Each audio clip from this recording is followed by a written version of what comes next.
So, welcome to Gynae Wizard Snapshots. So, today our first snapshot discussion will be on prenatal testing. So, what do we mean by prenatal testing? So, today I will be talking about prenatal testing. So, this is the testing we do during pregnancy and before childbirth. So, mainly it is done for the chromosomal aneuploidies or any chromosomal aberrations or any congenital malformations which is seen on the ultrasound examination. So, this prenatal testing is comprising of two things. One is prenatal screening and prenatal diagnosis. So what do we mean by screening? So screening test will not give us the 100% detection of any abnormality we are looking for, but it gives us some amount of detection rate which is different for each modality. But the diagnostic or tests will be accurate and there will be more chances of getting to know the diagnosis. So that is more accurate. And but the only disadvantage is it is an invasive procedure. So it will be having its own complications. So it could be a fetal loss, or if there might be a culture failure or whatever it might be, it will have its own disadvantage. So we cannot offer the diagnostic modality to all women. So what do we prefer? So firstly, whom do we want to screen for?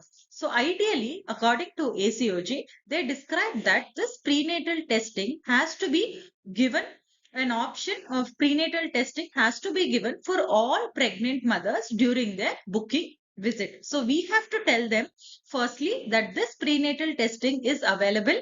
Secondly, we have to tell them the importance of screening methods and the diagnostic methods.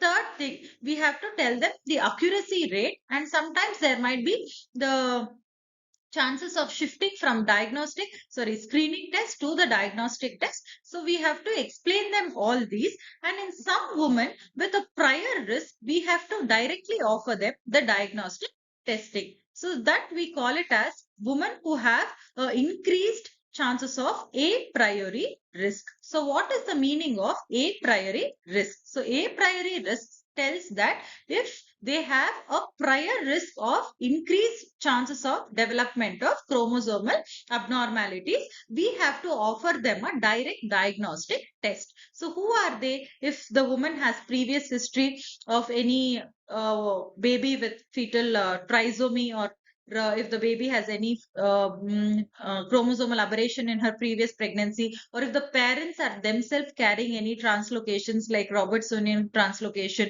or if they have any other chromosomal mosaic pattern. So all these, and the maternal age is a very important risk prior to pregnancy. So once we calculate the a priori risk, if this risk is high, we tend to counsel them towards a diagnostic test. So what are the tests? So we understood who. So all pregnant women have to be counseled that there is something called as prenatal testing, and they can opt in or opt out. And women who have a higher chances of a priori risk, for them we tend to offer them a diagnostic modality at first. The second thing is, what are the tests which are available and when do we do these tests? So when it comes to the screening tests, there are two types of screening methodologies. So the first screening method is based on the biochemical markers. So whenever there is aneuploidies, for example, there might be an abnormal placentation. So these abnormal placentation might be a result for increased secretion of beta HCG. So that is why we tell that increased beta HCG, especially during the first trimester, is like a screen positive for Down syndrome, that is trisomy 21. And we also have a serum biomarker that is called as PAPA, that is pregnancy associated plasma protein A. So if the pregnancy associated plasma protein A is low, then these women have a higher chance of carrying a Down syndrome baby. So these are mainly based on the biochemical analytes in the maternal serum. So this can be also done in the first trimester and second trimester, and first trimester markers are different, whereas the second trimester markers are different. So this is about the biochemical analytes. And the second method is the ultrasound examination. So we have certain markers which are seen on the ultrasound. So some which are as detected as early as first trimester, like nuchal translucency, nasal bone, and if there is any tricuspid regurgitation, or if there is any absence of reversal of A wave of ductus venosus. So all these are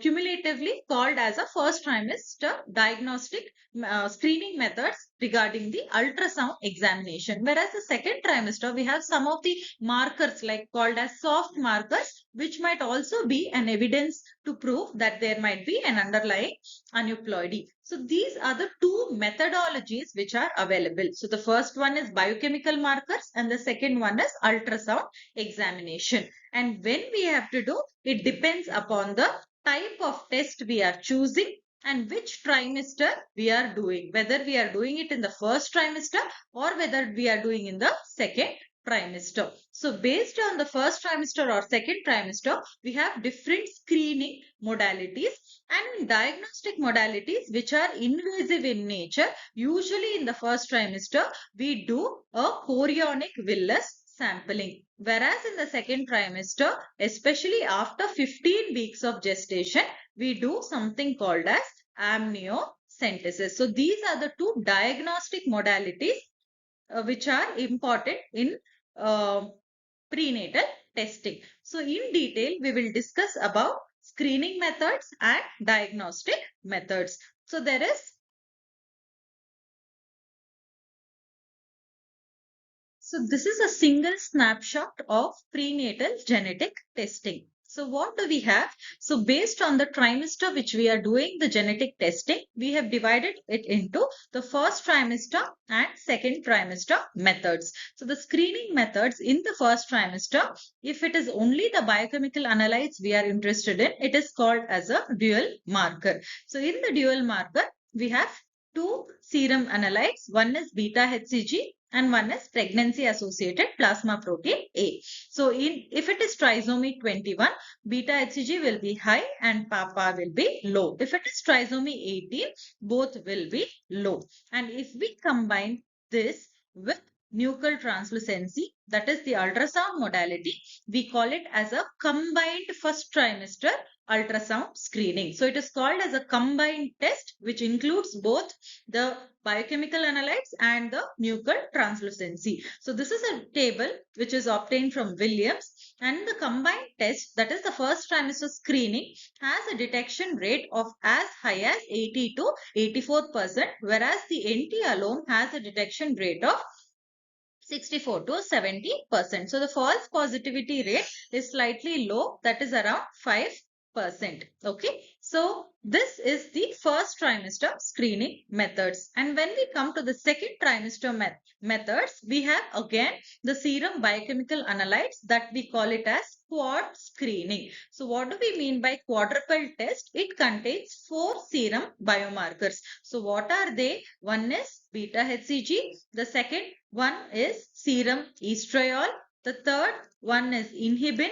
And the fourth one is maternal serum alpha fetoprotein. So because of the abnormal uh, trophoblastic proliferation, there might be increased beta HCG in cases of Down syndrome. And this quad screening should be done for whenever we are suspecting aneuploidies. So the combination of all these four has a detection rate of 80 to 82%. So this beta HCG will be high and the inhibin will be high in cases of Down syndrome, whereas serum estriol will be low. So if the parameters are in this fashion, it has high suspicion of Down syndrome. So now what is the importance of maternal serum alpha fetoprotein? So usually this maternal serum alpha fetoprotein might be low in cases of Downs, but when is it important? It is important when we are suspecting neural tube disorders, because This maternal serum alpha fetoprotein is mainly by the diffusion of the alpha fetoprotein, which is secreted by the fetal liver. So this fetal liver secretes some amount of alpha fetoprotein, which gets diffused into the maternal serum. How? Because whenever the integuments are not intact, so whenever the skin is not intact, in cases of these neural tube disorders like anencephaly or meningomyocele or spina bifida, this alpha fetoprotein gets diffused into the maternal serum, and when we measure this from the maternal serum, this tends to be very high. So that is when we diagnose neural tube disorders based on maternal serum alpha fetoprotein. Whereas in cases of Edward syndrome, both beta HCG, inhibin and estriol are said to be low. So that is when we suspect trisomy 18. So this is about the quad screening, which is done during the second trimester, and it is usually done after 15 weeks of gestation. So when do we do a first trimester screening? It is ideally done between 10 to 13 weeks. When do we do a second trimester screening? We do between 15 to 22 weeks of gestation. So it is mainly used to diagnose or screen the Down syndrome, trisomy 18 and neural tube disorders. And along with that, we have something called as a ultrasound screen, which we do standardly for all women. That is an anomaly scan, which is done between 18 to 22 weeks, mainly for any structural malformations.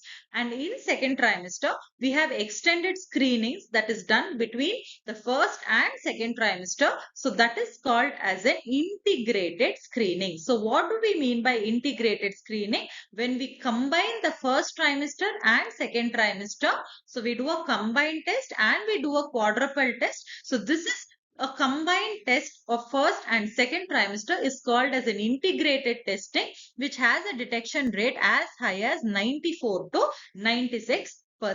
And then we have something called as a sequential testing or sequential screening, which again is divided into stepwise sequential screening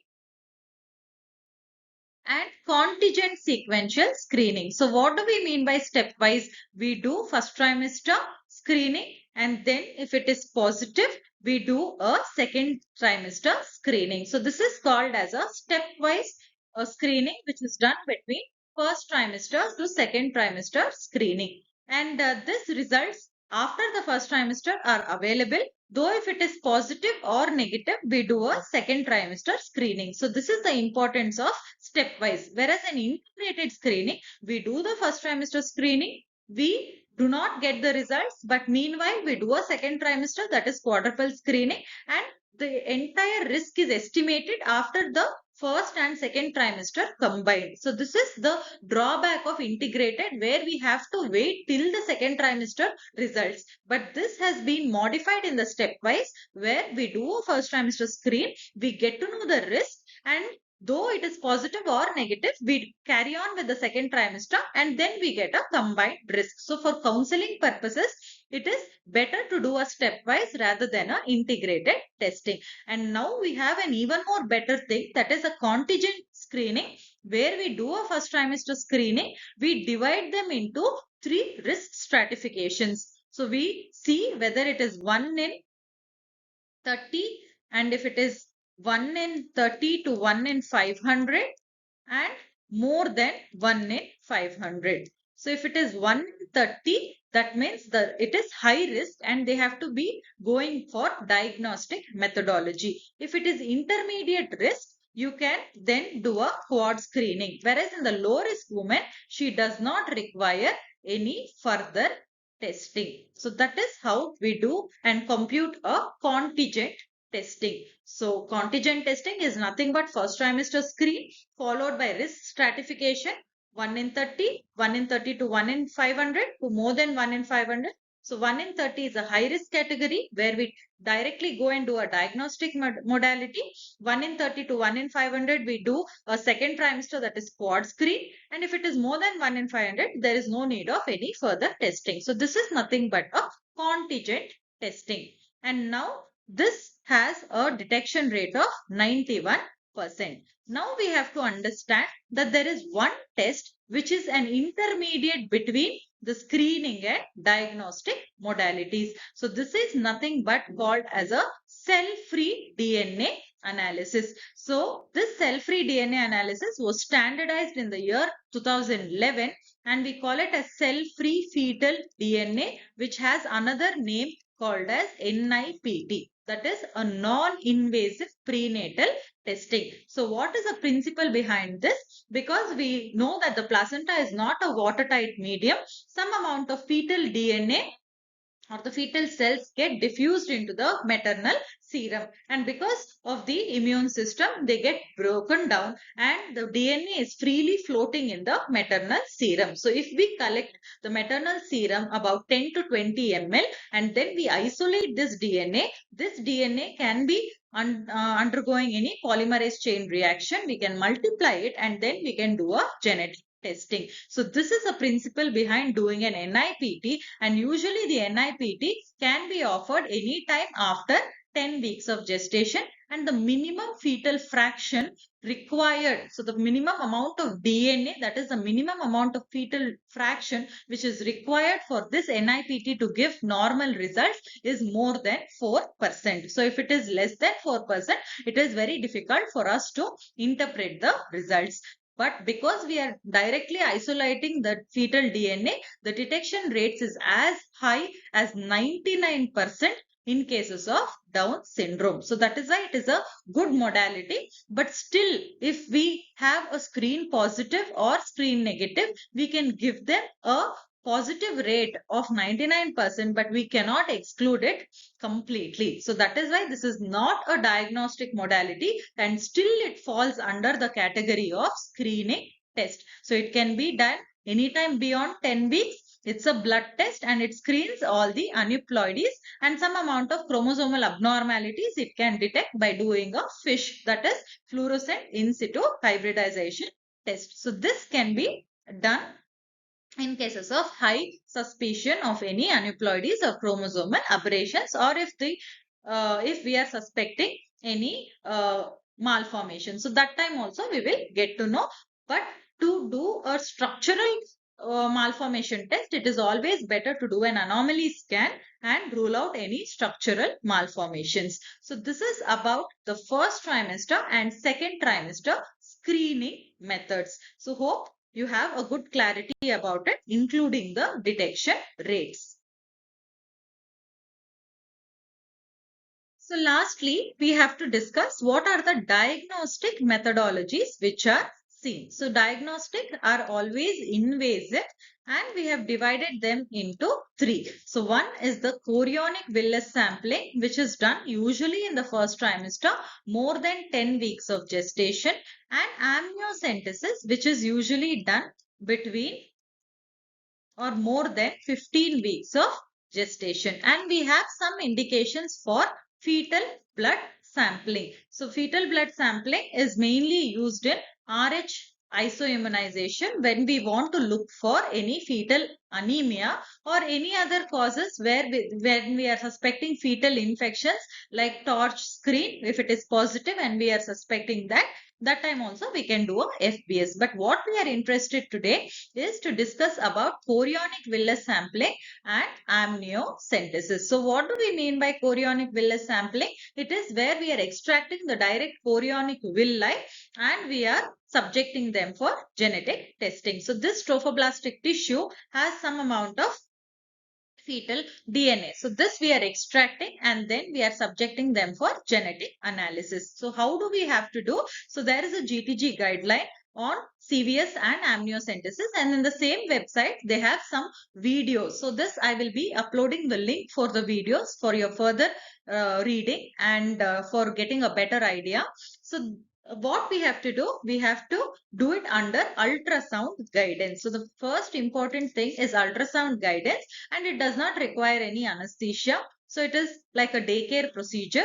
If we have to do a chorionic villus sampling, we have to see what are the equipments required. A clean drape, and even the ultrasound probe has to be covered with a sterile cover, and we have to paint the abdomen with any antiseptic solution like povidone iodine or any other solution, and then we under ultrasound guidance, and 18 to 22 gauge needle can be introduced. There are two techniques. One is called as a single needle technique and one is called as a double needle technique. So in a single needle technique, we put a 16 to 18 gauge needle and inside that we put an 18 to 20 gauge needle and then we localize the placenta and we try to aspirate the contents. And once we are aspirating, at least we have to get some amount of at least 5 milligram of tissue must be available. So what is the use of using a double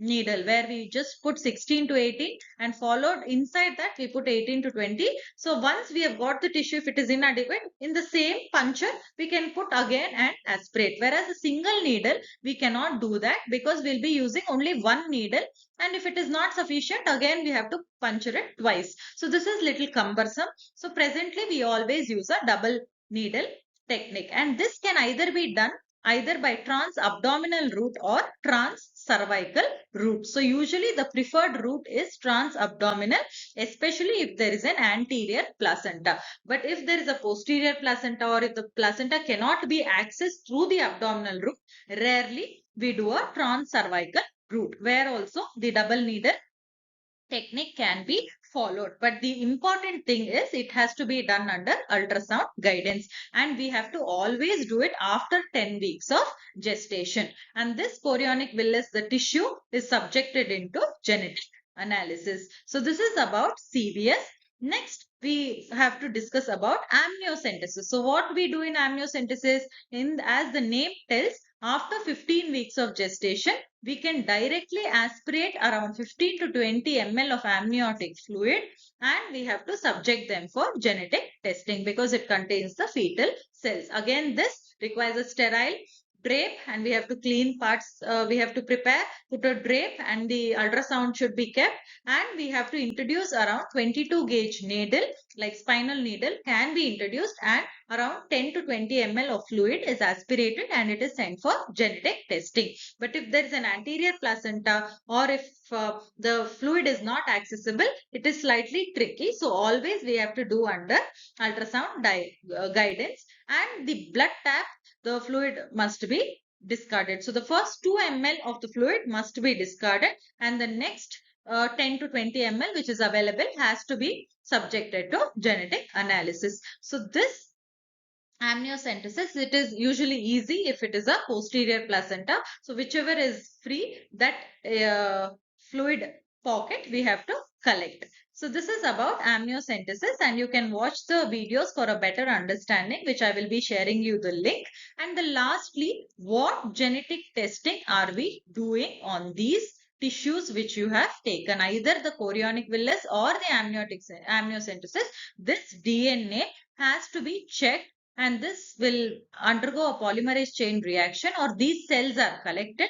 And what we are doing, we can do 3 types of tests. So as at the level of post graduation, you have to remember that there are 3 tests which are available. So it is called as a fish technique, or the conventional karyotype, or the last one is chromosomal microarray. So this fish is fluorescent in situ hybridization, which does not require culture of these cells which are available, and this fish can detect only some of the chromosomal aberrations like all the trisomies 21, 18, 13, and along with that it can detect any other duplication which you are actually anticipating, and that probe if you are subjecting to, then you can diagnose like Dijot syndrome. But the turnover rate is very small, around 48 hours only you will get the test results. So fish, the turnover time is less, but you cannot screen them for all the chromosomal abnormalities. So that is the disadvantage of fish. Whereas the conventional karyotype, the entire karyotype is studied, and if there is any duplication or deletion, or if there is any additional chromosomes, we can diagnose. But it cannot diagnose if there are the minor base pair defects. So only if 5 million base pair defects are present, like deletions or duplications, only then it can detect. So that is why the conventional karyotype does not have that much priority, and it takes a longer time. 7 to 10 days is the turnover time of conventional karyotype. typing. But this we usually do not prefer. But the most important thing is a chromosomal microarray where we do a whole genome sequencing, and this whole genome sequencing we can identify all the minor base pair deletions and duplications. So as low as 50,000 base pair deletions or duplications, they are expressed in terms of copy number variations. So this, whenever there is any difference in this copy number variations, we can know if there is any minor uh, deletions or duplications. So this CMA is ideally the best method to diagnose any chromosomal aneuploidies or abnormalities, and this CMA has a turnover time of 10 to 14 days if you have to culture the cells. So that is why this is important. Okay. So these are the three important genetic tests which you have to remember. So this in a whole is called as prenatal testing. So what all we discussed? So prenatal testing comprises of the diagnostic modalities and the screening modalities, and there's an intermediate test called as an NIPT. In the screening, we have first trimester screening, second trimester screening, first trimester with combined screen of both the biochemical analytes along with the NT scan, whereas the second trimester we have quadruple screening along with detection of soft markers and ultrasound examination, that is an anomaly scan which is done between 18 to 20 weeks. And there's an integrated screening where you combine first and second trimester. And when we have the sequential screening, which either can be stepwise or contingent. Stepwise is first followed by second. Contingent is mainly based on the risk stratification. And then if the a priori risk is very high, we directly go for diagnostic modalities like chorionic villus sampling and amniocentesis.